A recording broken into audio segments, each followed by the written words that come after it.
क्या आपको पता है कि अंटार्कटिका का सबसे बड़ा सर्वाइवर एक नन्हा सा इंसेक्ट है जो अब प्लास्टिक खा रहा है? या फिर ये कि आपकी एडीएचडी की दवा असल में आपके ब्रेन को फोकस नहीं बल्कि सिर्फ जगा रही है? दुनिया तेजी से बदल रही है। कहीं ग्लेशियर्स शैटर हो रहे हैं तो कहीं एआई हमारे पुराने दुश्मन डायनासोर्स के नए राज खोल रहा है। और कैंसर, साइंटिस्ट्स ने उसके आमा में एक ऐसी दरार ढूंढ ली है जो सब कुछ बदल सकती है। Welcome back to zoology world. आज है संडे।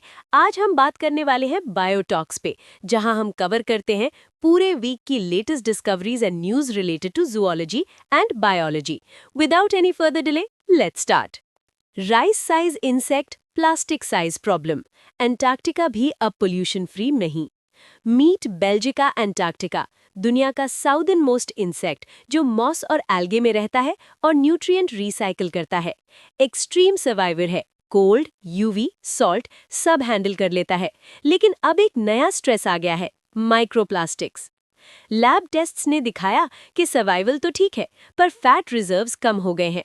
और अंटार्कटिका के हार्श क्लाइमेट में fat equals energy equals life.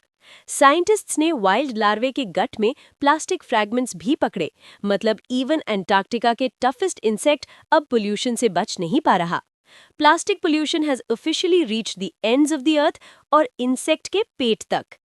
चलिए अब बात करते हैं एडीएचडी पे। एडीएचडी ड्रग्स फोकस को शार्प नहीं करती, एक्चुअली वो ब्रेन को जगाती है। रिटलिन और एडेरॉल जैसी स्टिमुलेंट्स को हम हमेशा अटेंशन इंप्रूव करने वाली मेडिसिन समझते थे। लेकिन वॉशिंगटन यूनिवर्सिटी के नए रिसर्च ने दिखाया कि ये ड्रग्स डायरेक्टली अटेंशन नेटवर्क्स को एक्टिवेट नहीं करती। इंस्टेड ये ब्रेन के रिवॉर्ड और वेकफुलनेस सिस्टम्स को ऑन कर देती हैं।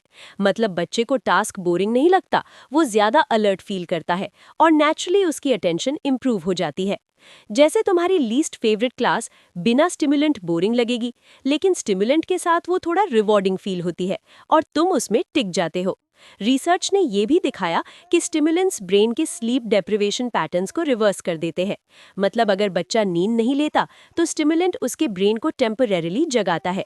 लेकिन दिक्कत यह है कि असली प्रॉब्लम स्लीप लॉस मास्क हो जाता है और लॉन्ग टर्म में नींद की कमी हार्मफुल ही रहेगी। तो एडीएचडी स्टिमुलेंट्स का असली काम है ब्रेन को एनर्जाइज करना और टास्क्स को रिवॉर्डिंग बनाना, ना कि डायरेक्टली अटेंशन को फिक्स करना। इसलिए डॉक्टर्स को डायग्नोसिस के टाइम स्लीप क्वालिटी को भी सीरियसली कंसिडर करना चाहिए। अब बढ़ते हैं नेक्स्ट न्यूज की ओर। एआई ने डायनासोर फुटप्रिंट्स डिकोड किए और शायद दुनिया के सबसे पुराने बर्ड्स भी ढूंढ लिए। यूनिवर्सिटी ऑफ एडिनबर्ग के साइंटिस्ट्स ने एक नया ऐप बनाया है, डायनो ट्रैकर। बस एक फोटो अपलोड करो और एआई बता देगा कि ये फुटप्रिंट किस डायनासोर का है। एक्यूरेसी लगभग 90%, मतलब ह्यूमन एक्सपर्ट्स के बराबर। सबसे शॉकिंग डिस्कवरी ये हुई कि कुछ फुटप्रिंट्स जो 200 साल पुराने हैं बिल्कुल बर्ड्स के फुटप्रिंट्स जैसे लगते हैं। मतलब बर्ड्स शायद हमारी सोच से भी ज्यादा पुराने हो सकते हैं, या फिर कुछ डायनासोर्स के फीट बर्ड लाइक थे। स्कॉटलैंड के आइल ऑफ स्काई पे मिले फुटप्रिंट्स को एआई ने एनालाइज करके बताया कि ये डक बिल्ड डायनासोर्स के रिलेटिव्स के हो सकते हैं और ये उनके सबसे पुराने एग्जाम्पल्स हैं। एआई ने पेलियंटोलॉजी को एक नया डायमेंशन दे दिया है। अब सिर्फ साइंटिस्ट्स ही नहीं, आम लोग भी फुटप्रिंट्स एनालाइज करके डायनासोर्स के सीक्रेट्स खोल सकते हैं। शायद हम अपने फोन से ही वर्ल्ड्स ओल्डेस्ट बर्ड्स डिस्कवर कर लें। अब बढ़ते हैं आगे की ओर।